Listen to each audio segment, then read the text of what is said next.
பெருமையாக பார்க்குறேன். என்னுடைய சர்வீஸ் இவ்வளோ நாளாக இருந்தது. நான் அதை வெளியே சொல்கிறது கிடையாது. எவ்வளோ சர்வீஸ் பண்ணிக்கிட்டு இருக்கேன். கிராமப்புற இளைஞர்களுக்காக தெரியாத வராங்கல்ல, அப்போது அந்த காலத்துலேயே நான் வரவங்களுக்கு கைட் பண்ணுவேன், எல்லாம் செய்வேன். அப்போவே அந்த காலத்துலேருந்து இப்போ 65 வருஷம் ஆகிப்போச்சு. நான் பொது வாழ்க்கையில் 65 இயர்ஸ் ஆகுது பொது வாழ்க்கையில். அதனால் அன்னையிலிருந்து ஏழை எளிய மக்களுக்கு நான் கிராமத்தில் இருந்து வந்தவன். சின்ன ஊர், 12 வீடு தான் நான் பிறக்கும் போது எங்கள் ஊர். இப்போ 40 வீடு, அதான் அந்த ஊர். நான் யுனைடெட் நேஷன்ஸ்லேயும் பேசியிருக்கிறேன். எல்லா ஊர் நான் அங்கே கிராம பஞ்சாயத்துலையும் பேசியிருக்கிறேன், யுனைடெட் நேஷன்ஸ்லையும் பேசியிருக்கிறேன். குறிப்பாக ஆட்சி 100 நாள் பூர்த்தி பண்ணியிருக்குது. மக்களோட வரவேற்பு நீங்கள் எப்படி பார்க்குறீங்க மூத்த அரசியல்வாதியா? இப்போ ஜனங்களோட பேசுறது கரப்ஷன் இல்லை, காலையில் பேப்பர் கொடுத்தா சாயந்தரம் கொடுத்துட்றாங்க அப்படின்னு சொல்கிறாரு. என்னோட வாக்கிங் வரவங்க அதெல்லாம் வச்சு சொல்கிறேன். நான் வாக்கிங் வருவாங்க கொஞ்சம் பேர். என்ன சார் இதுக்கெல்லாம் நான் 5 அங்கங்கே அலைஞ்சு கிடப்பேன். நான் காலையில் கொடுத்தேன் சார் பேப்பர், மத்தியானம் வந்துவிட்டேன் சார் அப்படின்றான் ஒருத்தர். எனக்கு படித்தவன், அவன் பிஜேபி. எனக்கு மத்திய அரசை எதிர்க்கிறதுல இந்த தாவேக அரசு சரியான அழுத்தம் கொடுக்க மாட்டேங்குதுங்கிற மாதிரி ஒரு குற்றச்சாட்டு எதிர்க்கட்சி வைக்கிறாங்களே, அதை எப்படி பண்ணணும்னு நினைக்கிறீங்க மூத்த அரசியல்வாதி? இல்லை அது அவங்களுடைய லிமிட் என்னவோ அதான் செய்வாங்க. சும்மா நம்ம எப்படி வேணாலும் பேச முடியாதுல்ல. அவங்களுக்கு என்ன லிமிட்டோ அதை வச்சு தானே பேச முடியும். எது வேணாலும் பேச முடியுமா? நம்ம இங்கே இருக்கிறேன்னு சொல்லி சென்ட்ரல் கவர்மெண்ட்டு என்ன பேச முடியுமோ, நமக்கு என்ன தேவையோ அதை பெறுவதற்கு முயற்சி எடுப்பார். நீங்கள் பயணிச்சிருக்கீங்க. குறிப்பாக சட்டமன்றத்தில் ஆதவஜனா பேசும்போது தென் மாநிலங்களிலிருந்து ஒரு பிரதமர் வரணும்னு ஒரு கருத்தை பதிவு பண்ணார். ஸோ குறிப்பாக தாவேக்கார இலக்கு அதுவாக இருக்கும் ஒரு கேள்வி இருக்குல்ல. இப்போ ராகுல் அப்புறம் அதை பற்றி நான் என்ன சொல்ல முடியாது. அது அவர் சொல்கிறாரு. இல்லை அது சொல்கிற அவருடைய விருப்பத்தை சொல்கிறாரு. அதுக்கெல்லாம் பதில் சொல்ல முடியாது. இளைஞர்கள்லாம் நல்ல பெருமையாக தான் இருக்காங்க. இது உங்களுடைய இந்த 100 நாள்லேயே அது கொஞ்சம் விஷயம் தெரியுதில்ல, வெளியே தெரியுதில்ல ஜனங்களுக்கு, பரவாயில்ல அப்படின்னு. அதனால் அப்படியே கண்டினியூ ஆகுது. எங்கள் காங்கிரஸ் சப்போர்ட்டும் அவங்களுக்கு இருக்குது. அன்னை சோனியா காந்தி அவர்களும் ராகுல் காந்தி அவர்களும் இந்த அரசை மதிக்கிறார்கள். அவங்களுக்கு ரொம்ப உதவியாக இருக்கிறாங்க. இந்த விருது வாங்குற போது எனக்கு இருக்கிற வயசை நான் 6 வயசு பொண்ணாக தான் பார்த்துருக்கேன்.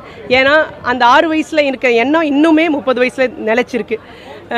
நான் நினச்சது ஒரே ஒன்று தான், ஒரு பெண்ணால் சாதிக்க முடியும்னு 6 வயசில் நினச்சேன். அது கோயில் படிக்கட்டில் ஆரம்பித்த கனவு இமயமலையில் போய் நின்றுருக்கு.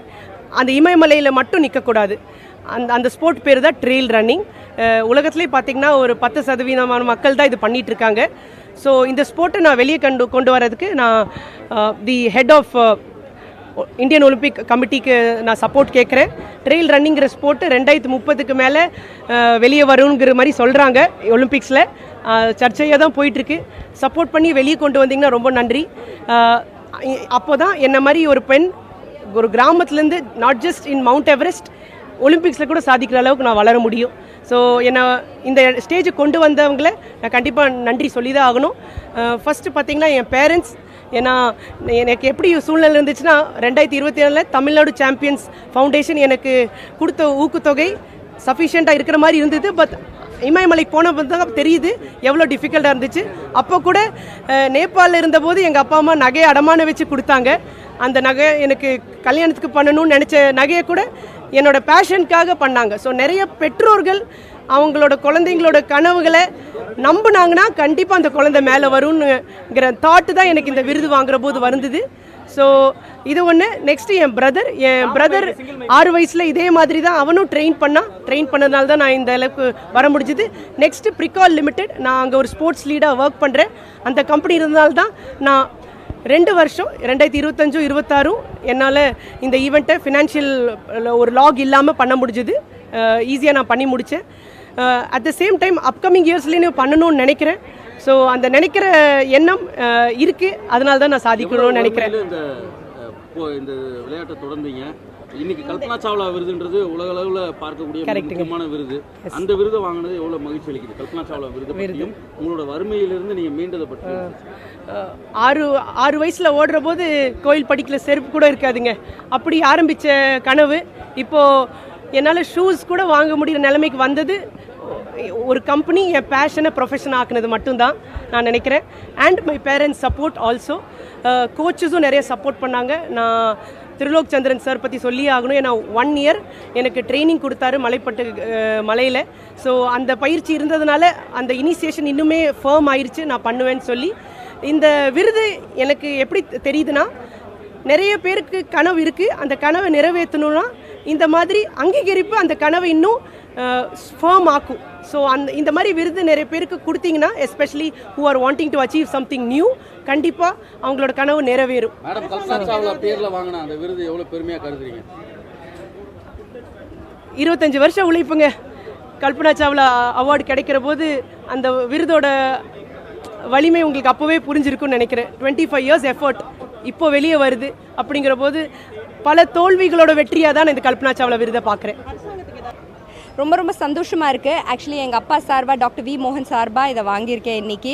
இது வந்து தமிழ்நாட்டில் வந்து சுகர் பேஷண்ட்ஸுக்கு வந்து சேவை செஞ்சதுனால கிடச்சிருக்கு. அதுவும் கிராம சேவை நிறைய செஞ்சுருக்காரு. சுகர்னால் ஒரு பேஷண்ட்டுக்குமே எந்த காம்ப்ளிகேஷன் இருக்கக்கூடாதுன்னு தான் எங்கள் அப்பாவோட மோட்டோ. அதுக்காண்டி அவர் இவ்வளோ நாள் வந்து உழைச்சிருக்காரு. பேஷண்ட்ஸுக்கு வந்து சுகரை கண்ட்ரோல் பண்ணி அதனால் கண் பாதிப்பு, ஹார்ட் பாதிப்பு, கிட்னி பாதிப்பு, டயபிட்டிஸ் காம்ப்ளிகேஷன்ஸ் ஃப்ரீ இந்தியா தான் அப்பாவோட கோல்.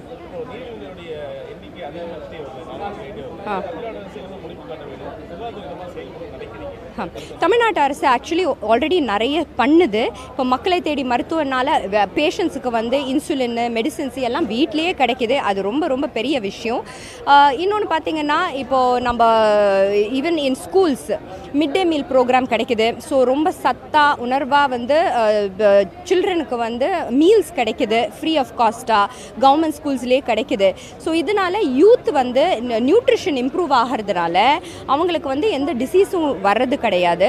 சுகரும் வந்து உடல் பயிற்சி வந்து இன்னைக்கு சிஎம் சார் சொன்னார், 1500 crore அலோகேஷன் இருக்குது ஸ்போர்ட்ஸ் அண்ட் ஃபிட்னஸ் தமிழ்நாடு கவர்மெண்ட்டில். இது ரொம்ப ரொம்ப ஒரு நல்ல மூவ். ஏன்னா வந்து யூத் ஃபிட் ஆனால் தான் அடல்ட் ஆகும்போது சுகரு இந்த மாதிரி டிசீஸஸ் எல்லாம் கண்டிப்பாக ப்ரிவென்ட் பண்ணலாம். என் பேர் டாக்டர் RM அஞ்சனா. தேங்க்யூ.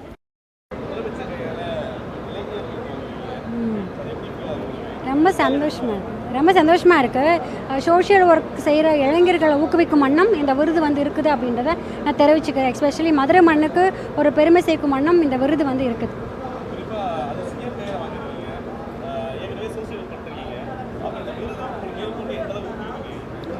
இன்னும் நிறைய விஷயங்கள் பண்ணணும். அதிகாரப்பூர்வமாக நிறைய குழந்தைங்களை படிக்க வைக்கணும். எஸ்பெஷலி மலைவாழ் குழந்தைகளை அடாப்ட் பண்ணி குழந்தைங்களுக்கு தரமான ஒரு எஜுகேஷன் கொடுத்து சொசைட்டியில் ஒரு நற்பெயர் பெறக்கூடிய ஒரு மாணவர்களை உருவாக்கணும் அப்படின்றதான் என்னுடைய ஆகச்சிறந்த நோக்கம்.